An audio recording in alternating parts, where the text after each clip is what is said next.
سیدتنا زینب و سیدنا حسن و سیدنا الحمدللہ رب العالمین والصلاة والسلام علی سید الانبیاء والمرسلین اللہم صلی علی سیدنا و مولانا محمد وعلی آلہ واصحابہ وبارک وسلم وصلی علیہ۔ دنیا کے تمام دیکھنے والوں کو، تمام چاہنے والوں کو، تمام پیار کرنے والوں کو، اور جہاں جہاں تک اس وقت میری آواز کو سنا اور مجھے دیکھا جا رہا ہے، جنید اقبال کی جانب سے انتہائی محبت کے ساتھ السلام علیکم۔ ایک بار پھر ناظرین، آپ کو پر نور صبح میں صبح نور کے ساتھ میں دل کی گہرائیوں سے خوش آمدید کہتا ہوں، اور آئیے بلا توقف چلتے ہیں حضرت ابو انیس محمد برکت علی علیہ رحمہ کی تالیف اسماء نبی کریم صلی اللہ علیہ وآلہ وسلم سے رسول اللہ صلی اللہ علیہ وآلہ وسلم کا ایک اسم مبارک پڑھنے اور سننے کی سعادت حاصل کرتے ہیں۔ سیدنا المخبر صلی اللہ علیہ وآلہ وسلم، ہمارے سردار خبر دینے والے، درود و سلام بھیجے اللہ آپ صلی اللہ علیہ وآلہ وسلم پر، آپ صلی اللہ علیہ وآلہ وسلم کے آل پاک پر، اور صحابہ کرام رضوان اللہ تعالیٰ علیہم اجمعین پر۔ حضرت عبداللہ ابن مسعود رضی اللہ تعالیٰ عنہ بیان کرتے ہیں کہ کسی نبی کریم صلی اللہ علیہ وآلہ وسلم کی بارگاہ اقدس میں عرض کیا کہ یا رسول اللہ صلی اللہ علیہ وآلہ وسلم، کون لوگ افضل ہیں؟ آپ صلی اللہ علیہ وآلہ وسلم نے فرمایا، میرے زمانے کے لوگ یعنی میرے صحابہ، پھر ان کے بعد آنے والے لوگ، اور پھر ان کے بعد آنے والے لوگ۔ ناظرین کرام، ہمارے ساتھ آج آپ نے رہنا ہے، چاہے آپ پاکستان میں بستے ہیں پاکستان سے باہر، کیونکہ آج گھرانہ سادات کے روشن ستارے شیخ عبدالقادر جیلانی رضی اللہ تعالیٰ عنہ اور حضرت امام حسن علیہ السلام کے گلشن کے مہکتے پھول تاجدار گولڑہ شریف حضرت پیر مہر علی شاہ صاحب علیہ رحمہ کے اکلوتے مہتاب، قادری، رزاقی، چشتی، نظامی، صابری، آسمان کے روشن آفتاب، صدیقی رنگ میں رنگے ہوئے محافظ ختم نبوت اور تحریک پاکستان کے عظیم رہنما، عارف ربانی، جگر گوشہ غوث جلی، نور چشم مہر علی، مرشد طریقت حضرت خواجہ سید غلام محی الدین گیلانی گولڑوی المعروف بابو جی سرکار رحمت اللہ علیہ کی بارگاہ میں مل کر انشاءاللہ ہدیہ عقیدت پیش کریں گے، جو ناظرین حضرت سیدنا پیر مہر علی شاہ صاحب علیہ رحمہ کے فضائل و خصائل کی ہو بہو تصویر و تمثیل تھے، جنہیں حضرت پیر مہر علی شاہ صاحب گولڑوی رحمت اللہ علیہ بے انتہا چاہت میں پیار سے بابو کہہ کر کیا ہی پکارا کرتے تھے کہ دنیا اسی محبت کو ادب کے سانچے میں ڈھال کر آپ رحمت اللہ علیہ کو بابو جی سرکار رحمت اللہ علیہ کے نام سے یاد کرتی ہے۔ آپ رحمت اللہ علیہ ناظرین اس لحاظ سے بہت خوش قسمت ہیں کہ آپ کی تعلیم و تربیت اور پرورش خود حضور پیر مہر علی شاہ صاحب رحمت اللہ علیہ نے فرمائی تھی، یا یوں کہیے کہ آپ رحمت اللہ علیہ محافظ ختم نبوت کی آغوش میں پروان چڑھے۔ بابو جی سرکار رحمت اللہ علیہ ناظرین وہ ہستی ہیں جن کا وجود عشق مصطفیٰ صلی اللہ علیہ وآلہ وسلم اور عشق اہل بیت اطہار کے سانچے میں مکمل طور پر ڈھلا ہوا تھا، جو شریعت کے مکمل پابند تھے اور طریقت پر کاربند تھے، جو گھرانہ سادات کی عظیم نسبتوں کے فیض کے ساتھ علم و عمل کا بھی حسین ترین نمونہ تھے۔ حضرت بابو جی سرکار رحمت اللہ علیہ کی ذات ناظرین یاد الہی کا حسین ترین مرقع تھی، اور آپ زندگی کے کسی بھی موڑ پر یاد الہی سے غافل نہ ہوئے تھے۔ آپ میں اچھے کردار کی بلندی کی تمام تر خوبیاں بدرجہ اتم موجود تھیں۔ ایثار کا جذبہ بچپن سے آپ رحمت اللہ علیہ کی شخصیت کا ایک حصہ تھا، جو ملتا تھا بس آپ وہ احباب میں تقسیم فرما دیا کرتے تھے۔ گھر میں آرام و آسائش کی تمام تر سہولتیں موجود تھیں، اس کے باوجود آپ نے فقر کو اختیار کیا تھا۔ آپ نے اپنی ظاہری حیات میں تقریباً 20 کے قریب ناظرین یا اس سے زیادہ حج کیے۔ مختلف مقبولان حق کی بارگاہ میں حاضری دینے کے لیے آپ نے متعدد سفر کیے، خصوصاً حضرت مولانا روم رحمت اللہ علیہ اور حضرت شہنشاہ بغداد حضرت شیخ عبدالقادر جیلانی رضی اللہ تعالیٰ عنہ اور حضرت خواجہ معین الدین چشتی رحمت اللہ علیہ سے آپ کو بے انتہا عقیدت بھی تھی، بے انتہا محبت تھی، بلکہ بار بار آپ ان کی بارگاہ میں حاضری دیا کرتے تھے۔ اور ایک بات ناظرین جو خاص طور پہ آپ کی شخصیت کا حوالہ ہے کہ قیام پاکستان کے زمانے میں آپ مسلم لیگ کی حمایت میں مکمل طور پہ پیش رہے۔ 1947 1948 میں جہاد کشمیر کے موقع پر مجاہدین اور مہاجرین کی ہر ممکن آپ نے بھرپور امداد کی۔ تاریخ گواہ ہے ناظرین کہ 1956 میں اچھا یہ کیوں نہ ہوتا, یہ جو بات میں جملہ ادا کرنے جا رہا ہوں کیوں نہ ہوتا, آپ کی پرواہ نہیں ظاہر ہے اس ماحول میں آپ چڑھیں کہ جہاں پہ تحفظ ختم نبوت کی صدائیں گونج رہی تھی, تو 1956 میں تحریک ختم نبوت کے موقع پر برہنہ تلوار بن کر آپ رحمۃ اللہ علیہ نے بھرپور کردار ادا کیا. ستمبر 1965 کی جنگ میں ناظرین آپ نے ذاتی طور پر مجاہدین اور مہاجرین کی امداد فرمائی اور اپنے تمام تر جتنے بھی جاننے والے تھے ان سب کو جہاد کے لیے ترغیب دی اور ان کو جہاد کے لیے تیار کیا. قیام پاکستان کی جد و جہد کو ناظرین منزل مقصود تک پہنچانے میں آپ نے بہت بڑا کردار ادا کیا. بابو جی سرکار رحمۃ اللہ علیہ ناظرین عاجزی کا پیکر, شفقت کا آسمان اور سخاوت کا منبع تھے. انتہائی درجے کے منتقی اور پرہیزگار اور سادہ طبیعت کے مالک تھے. دنیا کی بڑی سے بڑی شخصیت سے ناظرین آپ کا قلب جو ہے کبھی بھی متاثر نہیں ہوتا تھا, لیکن دوسری طرف ادنا سے ادنا حیثیت کا آدمی جو ہے وہ آپ کی شفقت سے محروم نہیں رہتا تھا. نماز پنجگانہ کا خصوصی اہتمام فرمایا کرتے تھے ذکر و فکر میں, اور اپنے اوراد و وظائف کے معمولات میں کبھی کمی نہیں آنے دیتے تھے. آپ انتہائی کریم تھے, حلیم الطبع تھے, درگزر کرنے والے تھے. آپ کی طبیعت میں انتقام لینے کی ناظرین کوئی بات نہیں تھی, یعنی اس نام کی کوئی چیز ہی نہیں تھی. دشمنوں نے کئی حملے آپ پر کیے, آپ نے ہمیشہ ان کو معاف کر دیا. بابو جی رحمۃ اللہ علیہ ناظرین بیک وقت عالم و فاضل اور بلند پایہ قاری قرآن ہونے کے باوجود عارف کی حیثیت سے معروف تھے. آپ ہمیشہ خاموش رہا کرتے تھے, خاموش طبع تھے, اور نمود و نمائش سے آپ بہت زیادہ دور رہا کرتے تھے. بس تسلیم و رضا کے پیکر تھے اور صبر و استقلال کے مکمل طور پہ نمونہ تھے کہ عشاق کے تاجدار تھے بابو جی, اجدار کا افتخار تھے بابو جی, یکتائے زمانہ صورت و سیرت میں اسلاف کی یادگار تھے بابو جی. آئیے ناظرین آغاز کرتے ہیں. 3 ممتاز شخصیات ہمارے ساتھ موجود, یقیناً کسی بھی تعارف کی محتاج نہیں ہے. پہلی شخصیت ممتاز اسکالر, ڈائریکٹر جنرل اوقاف پنجاب جناب ڈاکٹر طاہر رضا بخاری صاحب ہمارے ساتھ تشریف فرمائیں. دوسری شخصیت بزرگ شخصیت ممتاز اسکالر جناب ڈاکٹر شبیر احمد جامی صاحب تشریف فرمائیں. تیسری شخصیت خاص طور پہ ناظرین پیر نصیر الدین نصیر رحمۃ اللہ علیہ کے فکر و فن پہ آپ نے PhD کیا, ممتاز اسکالر جناب ڈاکٹر محمد شاہ کھگا صاحب ہمارے ساتھ موجود ہیں. تینوں آپ کو السلام علیکم, خوش آمدید. آپ سے آغاز کرتے ہیں حضور والا, اور میں تو پہلے تو چونکہ ظاہر میں آپ کو خوش آمدید اس اعتبار سے بھی کہوں گا دل کی گہرائیوں سے کہ فرسٹ ٹائم آپ میرے شو میں تشریف لائیں, بہت شکریہ. میرا خیال ہے کہ بہت خوبصورت ابتدا آپ سے ہونی چاہیے انشاءاللہ اس حوالے سے کہ بابو جی سرکار رحمۃ اللہ علیہ کا ایک تو نسب مبارک, پھر خاندانی تعارف, یہ بھی بتائیے خاص طور پہ جو گولڑا شریف کا جو مقام ہے سلسلہ چشت میں, اور اس میں آپ سمجھ سکتے ہیں کہ آپ کے ظاہر والد گرامی حضرت پیر محمد علی شاہ صاحب علیہ رحمہ, اور پھر آپ کے پوتے پیر نصیر الدین نصیر رحمۃ اللہ علیہ, جو ایک تحریکی آپ نے کام کیا آغاز کی. بسم اللہ الرحمن الرحیم. آپ نے جو ابتدائیہ اور انٹرو ہے اس میں یہ ساری باتیں کافی حد تک بیان فرما دی ہیں, اور میں سمجھتا ہوں کہ یہ نشست جو ہے یہ اس میں حاضری ہمارے لیے برکت کا باعث ہے کہ آج گولڑا شریف میں آپ کے عرس کی تقریب جاری ہے. تو ایک عرس کی تقریب آج یہاں اس مجلس کی صورت میں بپا ہے. تو رسمی طور پر ظاہر ہے یہ لوگ جانتے ہیں کہ آپ 1891 میں آپ کی گولڑا شریف میں ولادت ہوئی, جو کہ 1308 یا 9 بنتا ہے. اور اس کے ساتھ آپ کی جو ابن خلدون نے کہا تھا کہ کوئی امپائر ایک ہستی بناتی ہے, دوسری استوار کرتی ہے, تیسری استحکام بخشتی ہے, اور چوتھی تک میں بات نہیں کرتا. تو بالکل ہمیں گولڑا شریف جو ہے یہ ایک خانقاہی سسٹم جو برصغیر کا 1000 سالہ نظام ہے, اس کا اگر سمبل اس عہد میں میں اس کی بات کر رہا ہوں, اگر آپ نے دیکھنا ہو تو وہ ہے. آج بھی وہاں پہ جو سرائے ہیں تو 300 کمرے ہیں وہاں پہ, اور عام معمولات میں دوپہر کا کھانا 5000 لوگوں کا اور شام کا 6000 لوگ. اللہ اکبر, یعنی ان اے ڈے 11000 لوگ. اور یہ جو جمعہ ہفتہ اتوار ہے یہ 10000 اور 12000 تک چلا جاتا. اللہ اکبر, ماشاءاللہ. اور اتنی بڑی ایک سطوت جو ہے یہ پیر میر علی شاہ صاحب نے, جو یہ عملی خانقاہیت ہے. اور آپ جانتے ہیں کہ دنیا کے اندر جو انقلاب ہے, اور بالخصوص اس خطے کے اندر جس کو ہم بر صغیر کہتے ہیں, تو جو علی گڑھ یونیورسٹی کے وائس چانسلر تھے خلیق نظامی, انہوں نے کہا تھا کہ بر صغیر کا جو سب سے بڑا سماجی انقلاب ہے وہ ان صوفیہ کی وجہ سے پھیلا ہے, اور اس انقلاب کی جو بنیاد اور کلید ہے وہ یہ خانقاہ ہے. اور وہ خانقاہ جس کے دروازے ہمہ وقت ہر ایک کے لیے کھلے رہتے ہیں بلا امتیاز رنگ و نسل و مذہب. ایسے ہی. اور اس سے بڑھ کر بات یہ ہے کہ یہ دسترخوان ہمیشہ آویزاں رہتے ہیں. اور آپ پیر بابو جی صاحب یہ بھی کوئی تقریر کے آدمی نہیں تھے، مجلس کے آدمی نہیں تھے، کانفرنسیں نہیں کرتے تھے.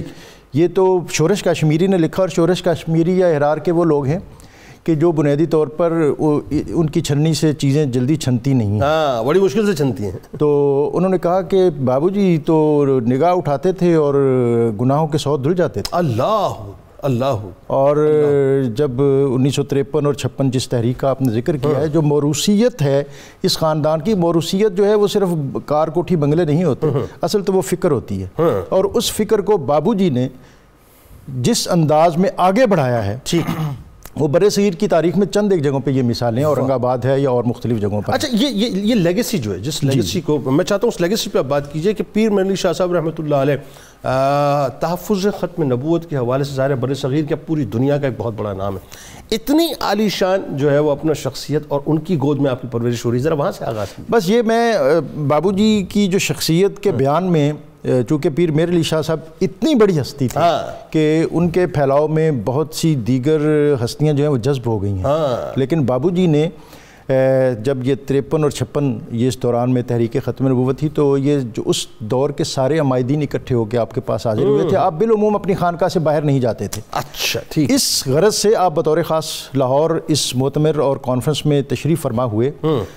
عطا اللہ شاہ بخاری نے گھٹنوں کو ہاتھ لگایا اور کہا کہ گویا آپ کے آنے سے حضرت اعلیٰ گولڑوی کی تائید شامل ہو گئی. اللہ. اب منزل سامنے ہے. اللہ. اور انہی کی زبان سے، انہی لوگوں کی زبان سے جو شورش کشمیری نے لکھا، اس نے کہا کہ 1974 میں جب کہ یہ تحریک دوسری تحریک اپنے عروج پر تھی اور حضرت بابو جی کے یہ آخری ایام تھے اور میں ان کی خدمت میں حاضر تھا، بالکل آخری، تو استغراق کی ایک کیفیت تھی، اور انہوں نے کہا کہ کوشش جاری رکھو، اللہ منزل ضرور نصیب کرے گا.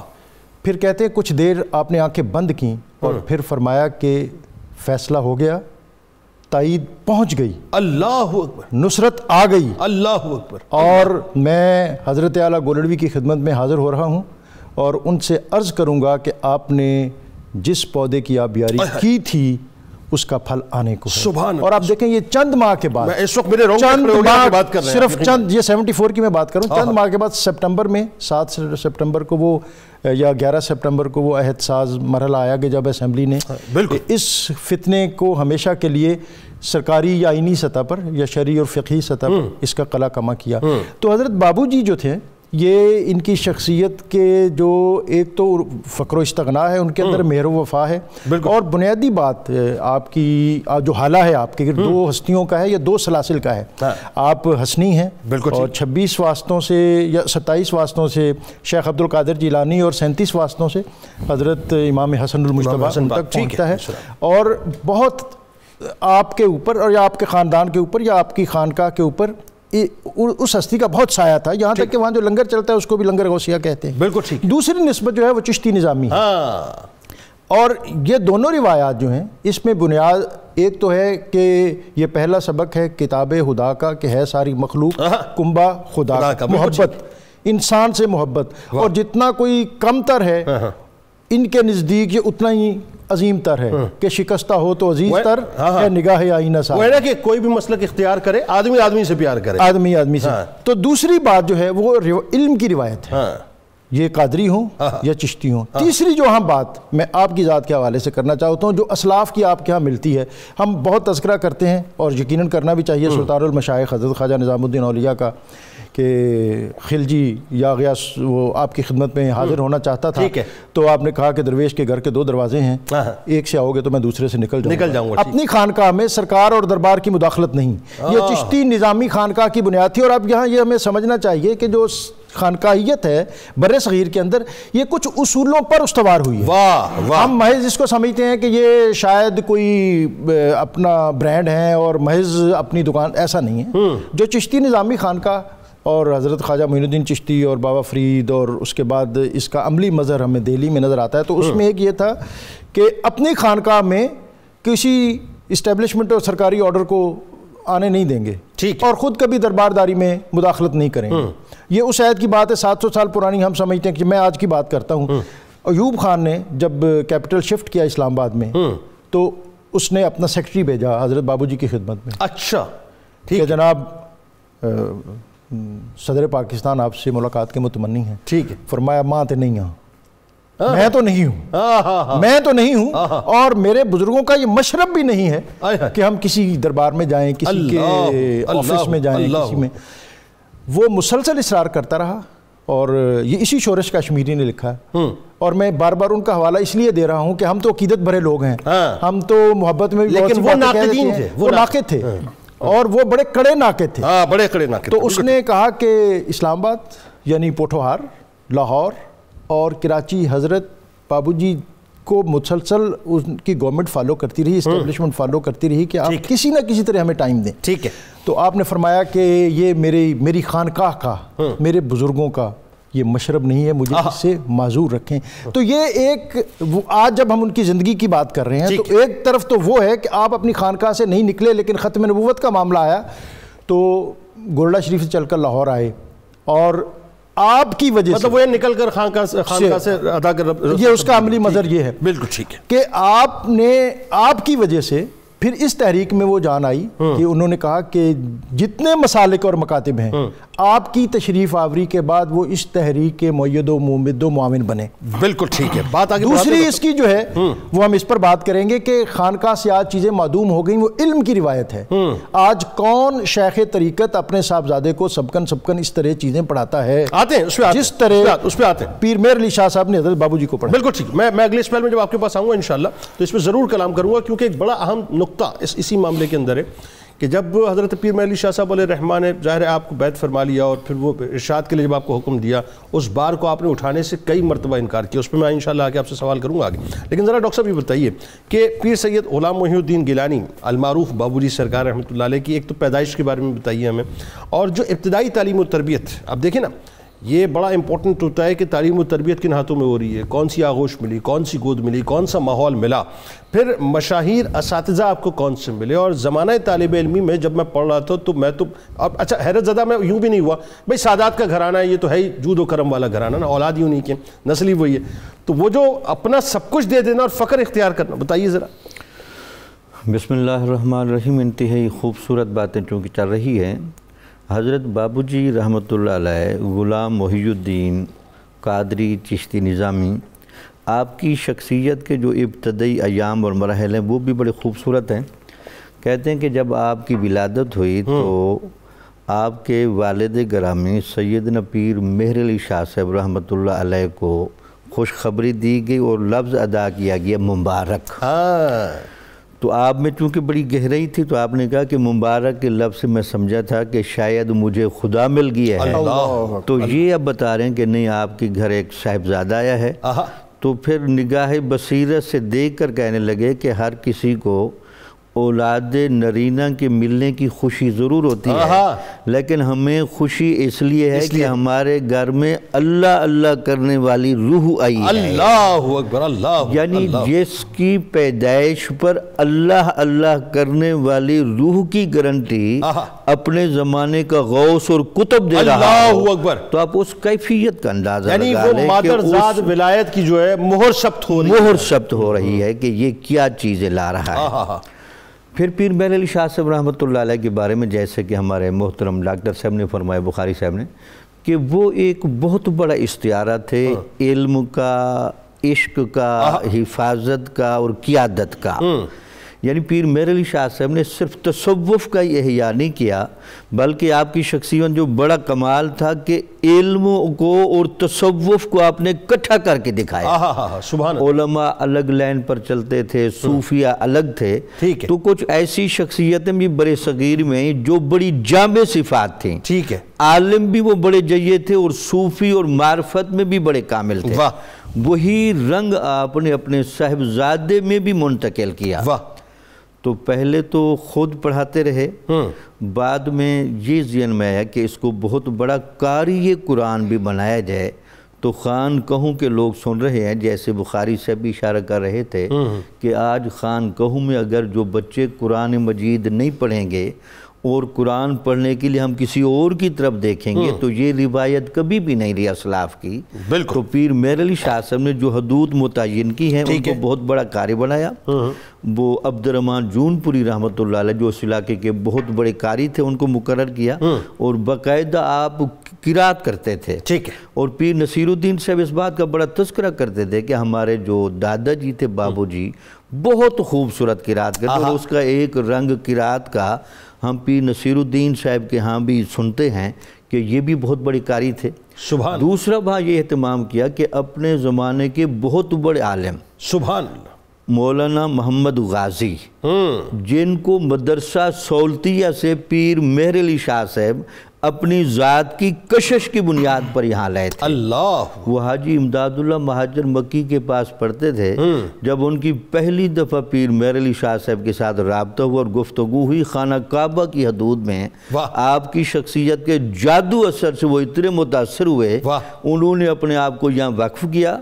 ان کے بارے میں پیر مہر علی شاہ صاحب کے جملے ہیں کہ یہ اتنے جید محقق اور شفیق استاد میں نے کم دیکھے ہیں. کیا کہنا؟ اے بیٹے جو استاد میں نے آپ کے لیے مقرر کیا ہے ان کا ادب و احترام اور ان کا جو بھی آپ کو ہدایات ملے اس کے مطابق آپ نے چلنا ہے. تیسرے جو آپ کو وہاں تعلیم و تربیت اور روحانی فیض تو شروع سے تھا وہ پیر مہر علی شاہ صاحب نے وہ جو وحدت الوجود کا خاص رنگ ہے خودی کی نفی اس کا سبق آپ ان کو بار بار دیتے تھے اور ہمیشہ توجہ محبت الی ذات الہیہ اس کا بار بار پیغام تھا. اور حضور نبی اکرم صلی اللہ علیہ وسلم کے ساتھ کمال وفاداری. یہ لگتا ہے کہ یہ ساری چیزیں آپ کے وجود مبارک میں بھر دیں لیکن بابو جی صاحب کی طبیعت میں وہ ایک اپنی ذاتی فطری گہرائیاں بھی چیک کریں کہ آپ کو گھر سے جو بھی پیسے ملتے تھے آپ وہ سارے بچوں میں جا کے تقسیم کرتے تھے بلکہ بعض اوقات عجیب ہم اثر اسٹوڈنٹس میں اور ان سے بڑی نوجوانی کی بات ہے نوبری کی بات بلکہ بعض اوقات مدرسوں میں چونکہ اس زمانے میں ذرا فقر کی کیفیت ہے تو بچے گھروں سے جا کے روٹیاں لاتے تھے. حضرت نے یہ تجربہ بھی بچوں کے ساتھ کیا تاکہ اس کیفیت سے بھی گزرا جائے کہ دین کا علم حاصل کرنے میں کیا مشقت ہوتی ہے. وہ تو لوگوں کو جب معلوم ہوا کہ یہ پیر مہر علی شاہ صاحب کے لختے جگر ہیں تو وہ اچھے اچھے کھانے لا کے پیش کرتے تھے. تو آپ کی طبیعت کا یہ جو ایک ڈھب ہے نا یہ آپ کی طبیعت کی گہرائی پختگی بچپن میں ہی ثابت کر رہا ہے. یعنی آج کے نوجوان سے اگر آپ یہ کہیں صاحب کہ گھر میں دال پکی ہے تو وہ منہ بناتا ہے ماں باپ کے آگے کہ کیا دال کھلا رہے ہیں ہمیں تو مطلب جو ہے مٹن کھانا ہے چکن کھانا ہے یعنی وہ اس طرح سے ڈیمانڈ کرتا ہے. وہاں عالم یہ ہے کہ ساری فیسلٹیز ہیں اللہ تعالیٰ نے آسائشیں دی ہوئی ہیں مال دیا ہوا ہے سب کچھ ہے لیکن فقر کو آپ اختیار کر رہے ہیں یہ کیسی بات ہے. یعنی وہی بات ہے کہ ولایت پہ بچپن ہی سے مہر ثبت ہوئی ہوئی ہے. اچھا ڈاکٹر صاحب اب ذرا یہ بتائیے آپ بابو جی سرکار رحمۃ اللہ علیہ کو ریلوے انجن سے بڑا شگف تھا اور میں جب اس واقعے کو پڑھتا ہوں آپ یقین مانیے اللہ والوں کی شان نرالی ہوتی ہے. وہ اپنی نگاہ سے کیا کیا دیکھتے ہیں اور کس کس انداز سے چیزوں کو اسٹیمیٹ کر رہے ہوتے ہیں اور معرفت کی اور سلوک کی اور تصوف کی کیا کیا اس میں سے نکات نکال رہے ہوتے ہیں. ذرا بتائیے وہ تصوف کی 4 باتیں ریلوے انجن کے حوالے سے آپ نے بیان کی ہیں وہ خاص طور پہ آپ نے بتانی ہے. پھر آپ کے اخلاق کریمانہ کو جب میں پڑھتا ہوں صاحب کمال ہی کمال ہے مٹھاس ہی مٹھاس ہے. بتائیے. بالکل حضرت محی الدین حضور غوث اعظم کا لقب تھا تو آپ کا نام غلام محی الدین رکھا گیا. تو علمی اور دانائی کی باتیں ہو رہی ہیں تو آپ نے حضور غوث اعظم کے حوالے سے درست العلم حتی صرت قطباً ونلت السعد من مولا الموالی کہ علم پڑھتے پڑھتے قطبیت کے درجے پہ پہنچ گیا. تو حضور بابو جی علیہ رحمہ بھی عالم بے بدل اور اتنے بڑے عالم اور اتنی بڑے نقطہ رس تھے جو اتنے بڑے بڑے علماء سے پڑھا. تو جو آپ نے بات کی ہے یہ چونکہ ایک بات کا تسلسل چلتا آ رہا تھا جس میں مولانا غازی صاحب اور پیر مہر علی شاہ صاحب رحمۃ اللہ علیہ کی موجودگی میں فتوحات مکیہ اور رفعات الانس پڑھتے رہے. تو یہ بچپن میں جو آپ کو انجن سے لگاؤ اسی مناسبت سے نام تو آپ کا غلام محی الدین رکھا گیا. ٹھیک ہے. حضور غوث اعظم کی مناسبت سے کہ آپ ان کے غلام ہیں. لیکن بابو جی چونکہ وہاں پہ پوٹھواری علاقے میں اور جو انجن چلانے والا ہے اس کو بابو کہتے ہیں انجن چلانے والا جو ہے.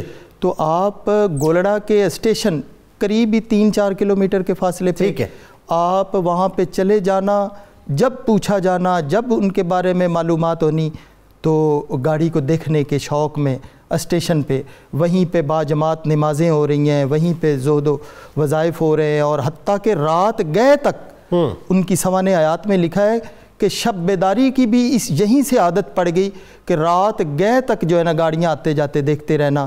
اور ان کی وجہ کیا ہے کہ آگ جتنی ڈالی جاؤ وہ اور زیادہ تیز چلتا ہے اور لوگوں کو آسائش دیتا ہے. اس میں وہ انہوں نے 4 جو باتیں کی ہیں وہ بلند حوصلہ کہ یہ جیسے اس میں جتنی آگ ڈالی جائے اس کو پرواہ نہیں ہے، اس میں حوصلہ بہت زیادہ ہے، یعنی جتنی اس میں آگ ڈالو گے اتنا ہی تیز چلتا ہے. اور اس کا حوصلہ کتنا ہے کہ یہ اس کو جتنا مرضی سلگایا جائے یہ کسی کو کوئی تکلیف نہیں دیتا، یہ خود جلتا ہے، یہ خود جلتا ہے اور لوگوں کو تسکین دیتا ہے اور ان کی منزل پر ان کو پہنچا دیتا ہے. اور یہ اس کا بلند حوصلہ ہے. پھر با وفا کہ یہ جن کو جس جگہ سے اٹھاتا ہے اور جس کی جہاں پہ منزل ہے، یہ کسی کو یہ نہیں ہے کہ یہاں پہ اتر جاؤ یا یہاں پہ. تو یہ چونکہ یہ ایک عشق کا تقاضا ہے، جس کو کسی کے ساتھ بھی عشق یا لگن ہو جائے، چاہے وہ انجن ہو، چاہے وہ گاڑی ہو یا کوئی پلین ہو، میں یہ کہوں گا کہ یہ اس میں سے بھی یہی تصوف کے معاملات نکالے جا سکتے ہیں. اچھا اس میں ایک بھی فرماتے ہیں نا کہ وفادار، وہ جو آپ نے فرمایا کہ وفادار صاحب اظہار، فرسٹ کلاس کا ڈبہ ہو یا پیچھے چکھڑا ہو، وہ ساتھ لے کر جائے گا، اس نے ساتھ لگا دیا. اور چوتھی بات بڑی کمال ہے کہ استقامت بہت ہے اس میں، استقامت ہے، جو اظہار کا جذبہ ہے، متعین کردہ راہ ہے وہ اسی پہ چلتا رہے گا، اسی پہ وہ جو پیرالل لائن ہے انہی سے ہٹے گا نہیں. اظہار کا جذبہ ہے، وہ اپنے آپ کو جلا کے دوسروں اس کو ذرا تصوف کی روشنی میں بیان کریں نا، ان 4 نکات کیسے کمال نکات. بابو جی صاحب رحمۃ اللہ علیہ کی ذات والا صفات میں جیسے ڈاکٹر شبیر جامی صاحب نے کہا، اسی طرح ایک اور ان کی سوانح میں واقعہ درج ہے کہ آپ گھوڑے پہ سوار ہو کے آ رہے ہیں تو حضرت قبلہ پیر مہر علی شاہ صاحب رحمۃ اللہ علیہ نے فرمایا کہ وہ صاحب کون ہے؟ تو کہا وہ غلام محی الدین ہے. واہ واہ واہ، کیا یہ شاہ سوار گھوڑا بھی دوڑا رہا ہے اور متواتر ورد حق میں مشغول ہے. وہ کافی فاصلے پہ تھے لیکن یہ انہوں نے تصرف سے ان کو دیکھ لیا اور جانچ لیا. حضرت قبلہ بابو جی صاحب رحمۃ اللہ علیہ کے اخلاق کریمانہ ایسے ہیں کہ آپ کا سارا خاندان وہاں پہ، جتنے آپ کے ددیال ننیال جو وہاں سے امبالہ سے آئے وہ آپ کے مرید ہیں، جو آپ کے اکثر یہ دیکھا گیا ہے، اب بھی موجود یہ ہے کہ وہ اس طرح نہیں، ان میں وہ بات پائی جاتی کہ وہ ہم مطلب اپنے ہم عمر کے مرید ہو جائیں. تو حضرت قبلہ بابو جی صاحب کے جو ہم عمر بھی اور وہاں پہ موجود ہیں آپ کے رشتہ دار، وہ آپ کے مرید دستیاب پرست پہ بیعت کیا ہوا ہے.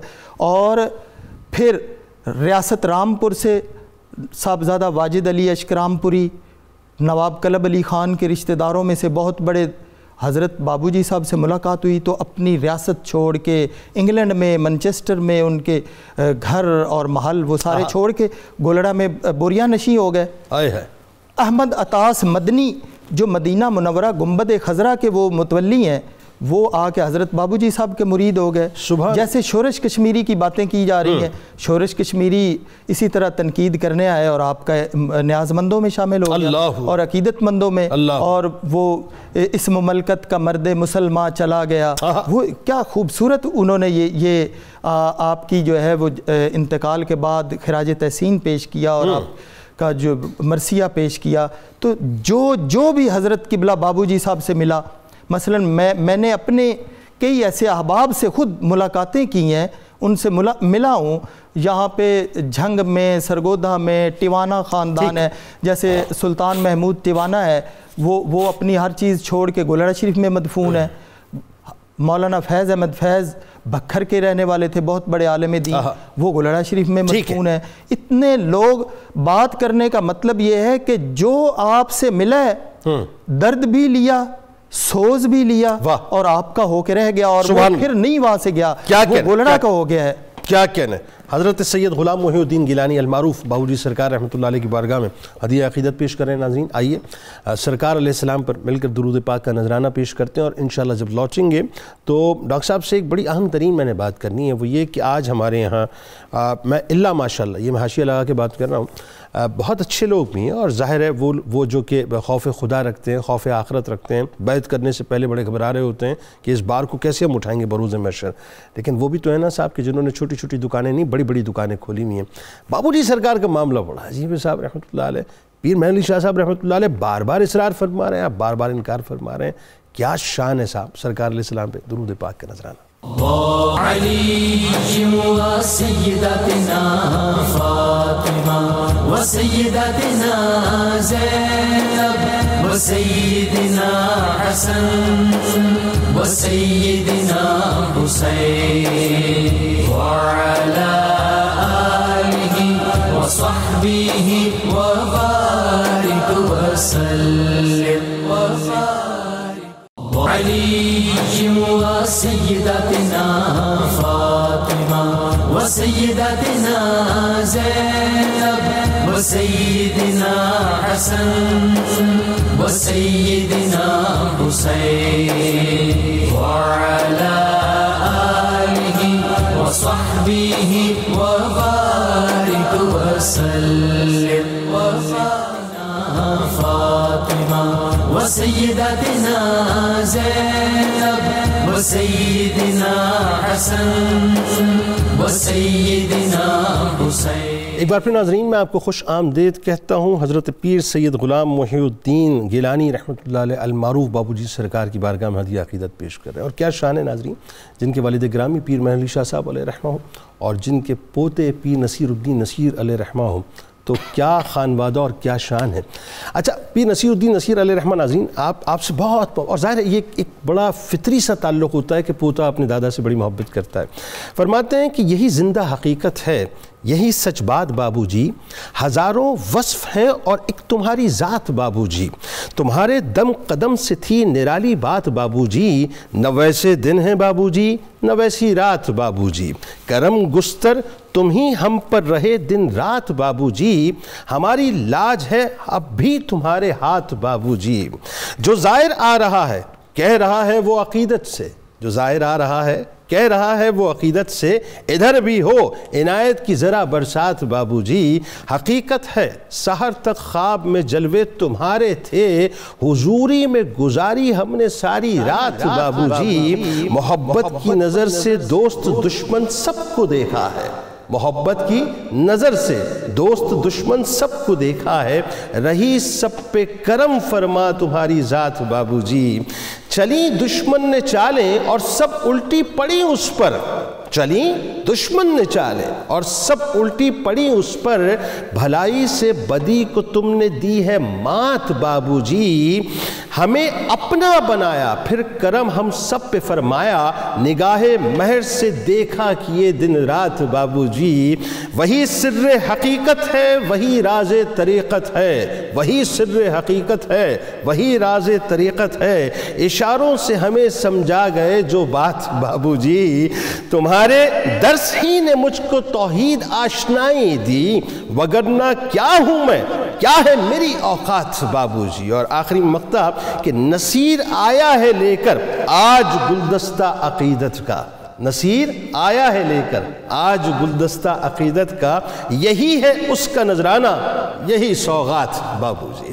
ڈاکٹر صاحب ذرا بتائیے اب کہ ایک تو بڑا اہم ترین معاملہ ہے, اور یہ بہت سمجھنے کے لیے میرا خیال ہے ایک پوری کائنات ہے, اس جو جواب اب آپ کی طرف سے یقیناً آئے گا, کہ بیعت ہو گئے, اس کے بعد آپ جب ارشاد کا فرما رہے ہیں تو آپ انکار کر رہے ہیں, آپ فرما رہے ہیں کہ میں بیعت نہیں لے سکتا اور میں اس قابل نہیں, اور بار بار اصرار ہو رہا ہے. یہ ہوا کیا ماجرا ذرا یہ بتائیے, اور کیوں آپ نے انکار فرمایا؟ اچھا جی, یہ تو پھر خانقاہی نظام میں خاص طور پہ آپ نے بتانا ہے آج کی جو مشائخ کرام ان کو اس میں کیا درس ملتا ہے؟ ظاہر ہے آج جتنی یہاں باتیں کر رہے ہیں تو اس میں ہمارے جو خانقاہ نشین ہیں, یہ خانوادے ہیں, ان سارے خانوادوں کو خراج تحسین ہے. انہوں نے اور ان کے آبا نے ایک بڑی ایک عظیم وہ سلسلے کے امین ہیں.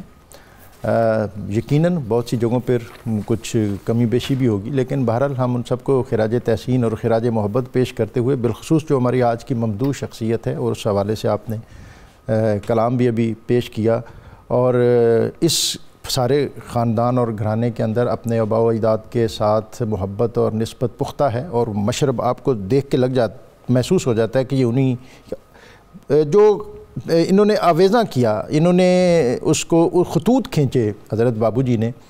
میں سمجھتا ہوں کہ جو انتظامی سطح پر بالخصوص آج ہمیں ایک اسٹیبلش خانقاہ کا عملی منظر اور مظہر دیکھنا ہو تو وہ گولڈا شریف ہے جس کی بہت سی چیزیں بابو جی نے استوار کی. درست. آپ جو دنیا سے تشریف لے گئے تو اس کے بعد یہاں روایت ہے خانقاہوں میں دستار چادر، تو آپ نے کہا کہ اپنی جگہ وہ خود ہیں. ہمارے ہاں تو دستار بندی کی لڑائیاں ہوتی ہیں، تو گولڈا شریف کا یہ مشرب ہی نہیں ہے کہ کوئی سجادہ نشینی کا ٹائٹل اور لقب اختیار کر کے وہ بنے اور بیٹھے. اور بابو جی نے یہ ان کا یہ مشرب یا ان کا طریقہ، آپ پیر میر علی شاہ صاحب کی مسند پر نہیں بیٹھے. آپ نے کہا وہ اپنی جگہ خود ہی ہیں، میں کون ہوتا ہوں ان کی جگہ بیٹھنے والا، یہ میری بساط نہیں ہے. جو ایک خانقاہوں میں روایت ہے سلاسل کے لوگ دستار لے کے آتے ہیں، آپ اس موقع پر ایک عجیب گریہ اور آپ پر کیفیت رہی، ایک سوز و گداز اور عشق و مستی. اور گولڈا شریف میں آپ نے جو روایت قائم کی اس کے مطابق آج بھی دن 10:30 11 بجے باقاعدہ مسند آراستہ ہوتی ہے. واہ. محفل سما کا اہتمام ہوتا ہے. واہ.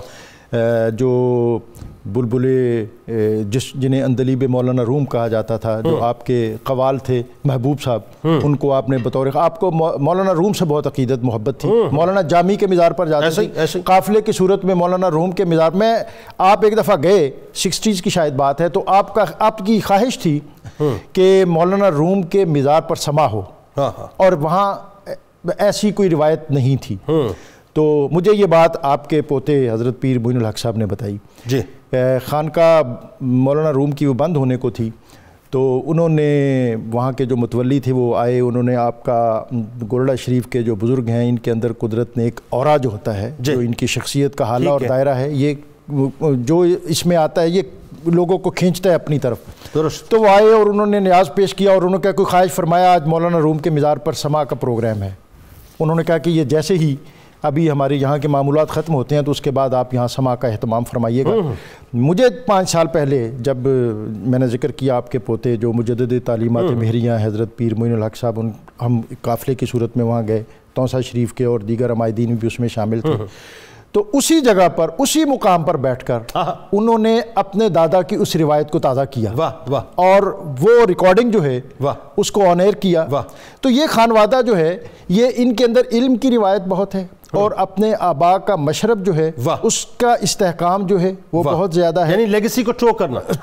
اور اس میں بطور خاص جو میں بات کہنا چاہتا ہوں وہ یہ ہے کہ حضرت پیر میر علی شاہ صاحب نے جو باتیں بطور خاص انجیکٹ کیں، تفویض کیں، جو ذمہ داریاں، اس میں یہ تھا کہ خانقاہ کے جو طالب علم ہیں ٹھیک ہے ان کے ساتھ محبت کرنا، علم کا یہاں کا جو سلسلہ ہے اس میں کوئی تعطل نہ آنے دینا، اور آنے والے جو زائر ان کے لیے ہمیشہ یہاں خانقاہ کے دروازے جو ہیں ان کو ہمیشہ کھولے رکھنا. اس میں ایک بات ہی بتائیے، آپ نے ایک تو 20 کے قریب حج کیا، اس سے زیادہ، پلس اسفار آپ کے کئی ہیں، اس میں نجف اشرف جو ہے کربلا، اور خاص طور پہ شیخ عبد القادر جیلانی رضی اللہ تعالیٰ عنہ کی بارگاہ میں آپ تواتر سے جاتے تھے اور خواجہ صاحب کی بارگاہ میں تواتر سے جاتے تے.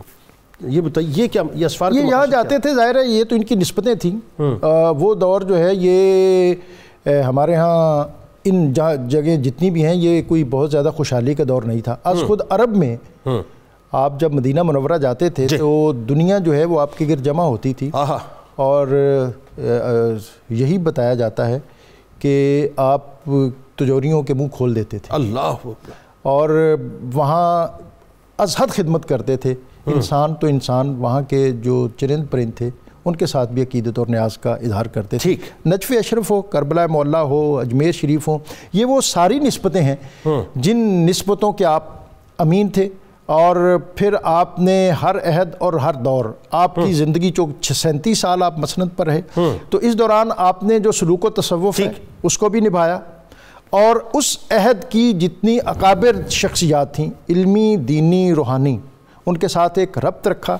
آپ کی خانقاہ کے ساتھ جب ہم پچھلے میں نے اپنے گفتگو میں بہت ذکر کیا احرار کا، تو اس کے ساتھ ہمیں مولانا عبد الغفور ہزاروی جیسی اکابر ہستیاں شخصیات جو اس عہد کے بہت بڑے عالم دین تھے، وہ آپ کے باقاعدہ آفیشیل خطیب تھے وہاں کے. درست.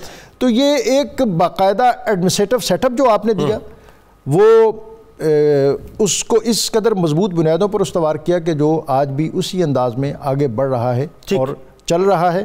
اور جو موجودہ عہد کے خانقاہ اور خانقاہی ادارے ہیں انہیں میں سمجھتا ہوں کہ آپ کی زندگی سے یہ اکتساب کرنا چاہیے اور اس سے فیض حاصل کرنا چاہیے. خانقاہوں کے اندر جیسا ڈاکٹر صاحب نے کہا اور جامی صاحب نے کہا کہ آپ خود مسند پر بیٹھتے تھے اور آپ نے خود اپنے شیخ سے اور اپنے والد سے اکتساب علم کیا، اسی طرح آج جو شیخ ہیں جو سجادہ نشین ہیں ان کو بھی اپنی اس روایت کو نبھانا چاہیے اور اپنے آگے لوگوں کو اس کے فیض و برکات لوٹانا بالکل ٹھیک. اہم ترین بات تو یہ ہے نا کہ دیکھیں وہ جو سادات کا گھرانہ ہے، نسبی اعتبار سے اتنی بڑی فضیلت، اور پھر تقوی، زہد، پرہیزگاری اپنے عروج پہ، پھر بابا جی خود فرما رہے ہیں کہ بابا جان خود فرما رہے ہیں کہ اب تم جو ہے وہ اپنا بیعت کرنا شروع کر دو. آپ فرماتے ہیں میں ذمہ داری بروز محشر نہیں لوں گا، یعنی انکساری کا یہ عالم ہے. اور ایک تواتر کے ساتھ کنورزیشن ہو رہا ہے، پھر فائنلی اپنے بابا جی پہ ڈال دیا کہ ذمہ داری اگر آپ لیں گے تو میں ذمہ داری اٹھاؤں گا، ادروائز نہیں. اب آج تو ظاہر سلسلہ ہی اور ہے کہ ہم تو لوگوں کے ایمان تک سے کھیل جایا کرتے ہیں. ڈاکٹر صاحب یہ ذرا بتائیے کہ بابو جی سرکار رحمۃ اللہ علیہ کی جو دینی اور ملی خدمات ہے وہ بھی اپنی جگہ جو ہے وہ ایک کمال ہے صاحب، ذرا اس بارے میں بتائیے. بسم اللہ الرحمن الرحیم. پیر مہر علی شاہ صاحب رحمۃ اللہ علیہ کا جو ختم نبوت کے حوالے سے امتیاز تھا تو آپ کے بارے میں باقاعدہ لکھا گیا ہے، اور شواہد کبھی موجود ہیں کہ آپ اس مسند پر مامور من الرسول تھے. آپ کا باقاعدہ حضور نبی اکرم صلی اللہ علیہ وسلم کی جانب سے تقرر کیا گیا تھا. وجہ بنیادی طور پر یہ تھی کہ یہ جو جھوٹا مدعی نبوت ہے وہ جس انداز سے علمی ہیلے اور چلاکیاں کرتا تھا اور درمیان میں بشارتوں کی چیزیں لاتا تھا، اس کی گرپ کے لیے ایک بہت بڑا عالم اور ولی چاہیے جو اس کی بشارتوں کو بھی رد کرے اور اس کے علم کے جال کو بھی اجتہاد کی نگاہ سے توڑ کے دکھائے. درست. تو وہ جو شان تھی وہ شان نسلاً در نسلاً اور فوراً بعد بابو جی صاحب میں بھی چمکی. درست. ذمہ داریاں ایکٹیو ہونا، یہ وہ بندہ تو ہو سکتا ہے اثرات دکھا سکتا ہے جو بہت با کردار ہو. ٹھیک ہے. بابو جی صاحب اتنے با کردار تھے تو جیسے کہہ رہے ہیں کہ سورش کشمیری لکھتا ہے کہ میں ان کی جس بات سے متاثر ہوا بڑے سے بڑی طاقت بھی ان کو ہلا نہیں سکتی تھی، اللہ، اور عاجز سے عاجز بندہ بھی ان کی شفقت سے محروم نہیں رہتا تھا. سبحان اللہ. جہاں عروج کی اور جہاں یہ کہہ لیں اتنی عجیب باتیں ہوں تو اس شخصیت کا کتنا بڑا سنگم ہے. یعنی یوں کہیے کہ رولنگ ایلیٹ سے وہ متاثر نہیں ہوتے تھے اور ایک عام غریب اور کوئی مسکین ہے اس پہ دست شفقت رکھے بغیر جو رہتے نہیں تھے. تیسرا جو آپ کی شخصیت میں گہرا توازن تھا نا کہ آپ اگرچہ ہمارے اہل سنت والجماعت کے عظیم سنگم کے بندے تھے لیکن ہر مسلم فرقے کا بندہ آپ سے متاثر ہوئے بغیر نہیں رہتا. واہ واہ واہ واہ. وجہ یہ تھی کہ آپ علم کے اندر نفرت اور تعصب کو نہیں آنے دیتے تھے. علم کے ساتھ ہمیشہ حکمت اور دانائی کو وابستہ رکھا. سبحان اللہ. اس لیے آپ اگرچہ وہاں گولہ شیف میں ہی رہے لیکن آپ چاروں طرف چلنے والی تمام چیزوں کی باقاعدہ رہنمائی بھی فرمائی. قیام پاکستان کے حوالے سے آپ کا کردار بڑا نمایاں تھا، بلکہ ایک روایت یہاں تک بھی ملتی ہے کہ آپ کے کوئی متعلقین میں سے اس شک میں رہتے تھے کہ شاید یہ جو قائد اعظم صاحب ہیں ان کا جو ظاہری حلیہ ہے یہ قیام پاکستان سے مناسبت نہیں رکھتا. تو بابو جی نے ان کو جملہ کہا کہ آپ پریشان نہ ہو، استخارہ کر لیں. میں بھی کرتا ہوں، آپ بھی کریں. کہتے ہیں دونوں نے استخارہ کیا تو استخارے میں اس مجلس پر پہنچے جس میں سرکار دو عالم صلی اللہ علیہ وسلم تشریف فرما ہے اور سارے اولیاء وہاں بیٹھے ہیں، اور یہ دونوں کہتے ہیں کہ وہاں آواز لگائی گئی، حضور نبی اکرم صلی اللہ علیہ وسلم کے سامنے عرض کیا گیا اے اللہ کے نبی پاکستان کے قیام کے حوالے سے آپ کیا آرڈر فرماتے ہیں؟ اللہ. تو آپ نے فرمایا کہ وہ فائل میری طرف سے محمد علی جناح کو دے دی گئی ہے. اور یہ میرا خیال اجمیر شریف کا واقعہ ہے، اجمیر شریف میں خواب دیکھا. اچھا اب ذرا یہ بتائیے تو یہ تو کشمیر کے لیے آپ نے بڑا کشمیر کے لیے آپ نے بڑا کردار ادا کہ جب 47 اور 48 میں یہ ایک تنازع پیدا ہو گیا وہاں بڑی مالی اعانت فرمائی اور اپنے لوگوں کو حوصلہ دیا، اور اس کے علاوہ 1965 کی جنگ میں اس خاندانی مشرب کے باوجود بھی آپ نے باقاعدہ ٹی وی پر آ کر وہ تقریر کی اور قوم کو حوصلہ دیا، اور ختم نبوت کی جہاں بہت زیادہ ضرورت پڑی وہاں خود بھی موجود ہوئے اور لوگوں کو سمجھایا، متعلقین کو وابستہ کیا. گویا کہ آپ نے اپنے زمانے میں دین کی روح کو تازہ کر کے دکھایا. اب دیکھیں نا یہاں پہ چونکہ ظاہر ہے یہ اتنا آپ نے تحریکوں میں کام کیا ہے کہ اس پہ خاصی تفصیلاً جو ہے گفتگو ہو سکتی ہے. آپ کی جو دینی محاذ پہ جو آپ نے کام کیا، آپ نے جو سیاسی محاذ پہ کام کیا، پھر جہاد کے میدان میں جو آپ نے کام فراہم کیا، پھر اپنے متعلقین کو ساتھ ساتھ لگایا، چاہے وہ قیام پاکستان کا معاملہ ہو، تکمیل پاکستان کا معاملہ ہو، تعمیر پاکستان کا معاملہ ہو، یا محافظت ختم نبوت کا معاملہ ہو، یا کشمیر کا معاملہ ہو، ہر جگہ آپ نظر آتے ہیں۔ فائنلی اب ذرا یہ بتائیے، یہ اسی وقت ہو سکتا ہے، وہی بات جو آپ جملہ فرما رہے تھے، جہاں عبادت اپنے عروج پہ ہو، جہاں زہد و تقویٰ اپنے عروج پہ ہو، جہاں انکسار اپنے عروج پہ ہو، جہاں شخصیت ایسی ہو جو ہر وقت اللہ اور اس کے رسول صلی اللہ علیہ وآلہ وسلم سے جڑی رہے۔ بتائیے ذرا۔ حضرت قبلہ بابوجی صاحب رحمۃ اللہ علیہ دیکھیں، گولڑا شریف کو، خانقاہ گولڑا شریف کو عروج پہ لے کے جانے والے، حضرت کی درگاہ جو بنائی حضرت خواجہ نظام الدین محبوب الہی کے نقشے پہ، سرائیں بنائیں، لنگر خانہ بنایا، وہاں کا نظام ایک ترتیب دیا، آپ ہمہ وقت مشغول ورد حق میں رہتے، اور مولانا عبد الرحمن جامی سے محبت، مولانا روم رحمۃ اللہ علیہ سے محبت، آپ کے کوئی دشمن نہیں تھے، آپ اتنے شفیق اور خلیق تھے کہ لوگ ویسے، کیونکہ وہ جنگل تھا گولڑا، ایک آبادی جو جنگل ہے، وہاں پہ لوٹنے کے لیے آپ ایک بار ایک جیپ پہ جا رہے ہیں تو کچھ لوگوں نے جو ہے قزاقوں نے اور کچھ راہزنوں نے فائرنگ کرنی شروع کر دی، تو آپ نے حضرت مولانا جامی رحمۃ اللہ علیہ کا کلام کہا کہ وہ پڑھو، نسیمہ جانب بتہا گزر کن ز احوالم محمد را خبر کن۔ تو آپ کو حضرت مولانا جامی علیہ رحمہ سے خاص عقیدت، اور اپنے سما میں وہ کیفیت پیدا کرتے، اور جتنے لوگ ہیں وہ اشکبار ہوتے، بڑے بڑے باریش اور بڑے بڑے درویش جو ہے وہ گھٹنوں کے بل کھڑے ہو کے ایسے جھول رہے ہیں، اور مولانا روم کا کلام پڑھا جا رہا ہے جو مثنوی مانوی کا ہے، اور پھر اسی طرح مولانا جامی علیہ رحمہ کا، حضرت امیر خسرو رحمۃ اللہ علیہ کا۔ تو میں یہ کہتا ہوں کہ حضرت غلام محی الدین بابوجی رحمۃ اللہ علیہ نے گولڑا شریف کو، یہ پہلے حضرت پیر مہر علی شاہ رحمۃ اللہ علیہ کے دور میں نہ مزار تھا نہ مسجد تھی، ایک وہ چھوٹی جو مسجد جہاں پہ آپ کے والد گرامی کے مزار ہیں وہ، اور وہیں پہ درس دیتے تھے، یہ ساری ترتیب جو ہے حضرت قبلہ بابوجی صاحب نے وہاں پہ آئے ہوئے اپنے مریدوں کو، مرید نہیں کہتے، سنگی، اچھا سنگی کہ میرے دوست ہیں، سنگی ہیں، مرید نہیں، کہ مرید میں بھی شاید تفاخر والی بات نہ آ جائے کہ یہ میرے مرید ہیں یا میرے مریدین کا۔ اچھا، آپ کے مزاج میں ایک بات یہ تھی کہ آپ ہڈن رکھتے تھے اپنے سارے معاملات کو، بہت جو ہے وہ اپنا یوں سمجھ لیجئے کہ اپنا پردے میں رکھتے تھے، آپ کو ایکسپوجر کا، نمود و نمائش کا شوق بالکل نہیں تھا۔ بالکل، آپ نے تو اس چیز کا جو ہے یہ چونکہ صوفیاء کا طریقہ کار، اور بطور خاص چشتیہ کا، اور چشتی جو ہے وہ چشتی آرڈرز میں کہ وہ اپنا آپ دکھاتے ہی نہیں، ظاہر ہی نہیں کرتے، نہ اپنے کمال کو، نہ اپنے عرفان کو، نہ اپنی معراج کو۔ ٹھیک ہے۔ تو حضرت قبلہ بابوجی صاحب رحمۃ اللہ علیہ اس کی تصویر تھے۔ حضرت قبلہ بابوجی صاحب نے تو یہاں تک ان کے سوانے میں ہے کہ کوئی میری تصویر نہ بنائے اور نہ ہی اس کو کوئی پوجے، تصویر بنوانا نہیں پسند کرتے تھے۔ پیر کہنا، شیخ کا لفظ، خواجہ کا لفظ، احکر و کمتر اور کہتر کے الفاظ کے ساتھ حضور غلام محی الدین، اور اپنا انہوں نے تخلص کیا رکھا ہوا ہے، تخلص مسافر چند روزہ۔ اچھا، آپ کے مکاتیب میں آپ اپنا نام نیچے نہیں لکھتے تھے، آپ کے 88 مکاتیب ہیں، وہ بھی پڑھنے اور سننے کے قابل ہیں، جس میں حکمت و دانائی اور معرفت ایسے ایسے بیان کی اور کہا، اور ہر خط کے اوپر مثنوی مولانا روم کا شعر لکھتے، من نمی گویم کہ از عالم جدا باش، بہر جا باشی کے با خدا باش۔ میں یہ نہیں کہتا کہ دنیا سے الگ تھلگ ہو جاؤ، لیکن جہاں کہیں ہو اللہ کے ساتھ رہو۔ واہ، اچھا ایک بات، دو باتیں آپ نے بتانے ہیں، چند روزہ کے طور پہ۔ ایک تو آپ نے ڈاکٹر صاحب بھی بتانا ہے، 5 وقت نماز کی پابندی آپ خاص طور پہ کرتے تھے، قرآن پاک کی تلاوت کی پابندی، اس طرح روزے میں رہا کرتے تھے۔ روزے میں ایک چیز جو بڑی خاص آپ کی شخصیت میں جو میں پڑھ رہا تھا کہ کئی مرتبہ آپ پر حملے ہوئے، وہ بتائیے کیا ہوا، آپ نے کیا کیا دشمنوں کے ساتھ، پلس ایک کسی شخص نے کلیم کر دیا آپ سے رشتہ داری کا، اور وہ اس کا پردہ پھر آپ نے کیسے رکھا، ذرا وہ بھی بتائیے۔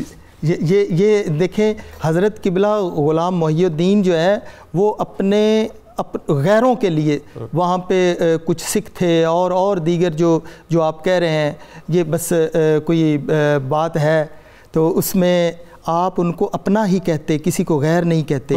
اپنے بچوں کو حضور غلام محی الدین، معین الدین اور قبلہ شاہ عبد الحق صاحب رحمۃ اللہ علیہ، ان کو ریلوے ٹرین کے ڈبوں میں 3rd کلاس میں کہ آپ میں صاحبزادگی والی فضا نہ پیدا ہو جائے، آپ میں وہی فقر اور وہی عرفان باقی رہے، تو حضور غلام محی الدین ایک سراپا پیکر اور عجز و نیاز، بالکل ٹھیک، بالکل ٹھیک، بہت شکریہ آپ تینوں احباب کا تشریف لائے۔ ناظرین کرام دیکھیں نا، وصف یہ ہے کہ کسی نے آ کے کلیم کر دیا کہ جی فلاں جو آپ سے رشتہ داری کی بات کر رہا ہے تو آپ نے پردہ رکھا، آپ نے اس کی جو ذات ہے اس کو ایکسپوز نہیں کیا کہ اس نے غلط کلیم کیا ہے، اور دشمن آپ کے بستر کے نیچے لیٹا ہوا ہے جو آپ کو قتل کرنے آیا ہے، جب اسے نکالا گیا تو آپ نے اس کو سزا نہ دی، اس کو معاف کر دیا۔ یہ ایکچولی یہ باتیں جو میں سمجھانا چاہ رہا تھا بنیادی طور پہ کہ یہ جو وصف ہے نا ناظرین، ان اوصاف کو اپنے اندر پیدا کیجئے، لوگوں کو معاف کیجئے اور لوگوں کے پردے رکھیے۔ اللہ تعالیٰ جیسے پردے رکھتا ہے ایسے پردے رکھیے اور معاف کرنا سیکھیے۔ کتاب الشفا کی جانب چلتے ہیں۔ حصول ملازمت کا عمل آپ کو بتلاتے ہیں۔ نماز عشاء کے بعد 2 رکعت نفل ادا کریں، 11 بار درود ابراہیمی اور اس کے بعد 41 بار سورہ فاتحہ پڑھیں اور دعا مانگیں۔ اس طرح یہ عمل 7 دن تک جاری رکھیں۔ حضرت سیدنا غلام محی الدین المعروف بابو جی سرکار رحمۃ اللہ علیہ کا قول مبارک ہے کہ جو شخص دنیا سے بے رغبتی کا اظہار کرتا ہے اور اپنی زندگی کا مقصد احکام الہی کی تکمیل بنا لیتا ہے، پس اللہ تعالیٰ اسے راہ ہدایت پر چلا دیتا ہے۔ روزنامہ 92 نیوز میں آج مضمون ضرور پڑھیے گا۔ حضرت سید غلام محی الدین المعروف بابو جی سرکار رحمۃ اللہ علیہ کے حوالے سے۔ ٹویٹر پہ میں ضرور فالو کیجیے گا، فیس بک پیج کو لائک کیجیے گا، یوٹیوب چینل کو سبسکرائب کیجیے گا، بیل آئیکن کو ضرور کلک کر دیجیے گا۔ آپ وہاں موجود ہیں، ہم یہاں موجود ہیں، مل کے نعرہ لگاتے ہیں۔ اس دعا، اس امید، اس یقین کے ساتھ اجازت دیجیے۔ لا یؤمن احدکم حتی اکون احب الیہ من والدہ وولدہ والناس اجمعین۔ اللہ تعالیٰ آپ کا، ہمارا، ہم سب کا، پاکستان کا اور امت مسلمہ کا حامی و ناصر ہو، آمین۔ پاکستان کا مطلب کیا؟ لا الہ الا اللہ محمد رسول اللہ صلی اللہ علیہ وآلہ وسلم۔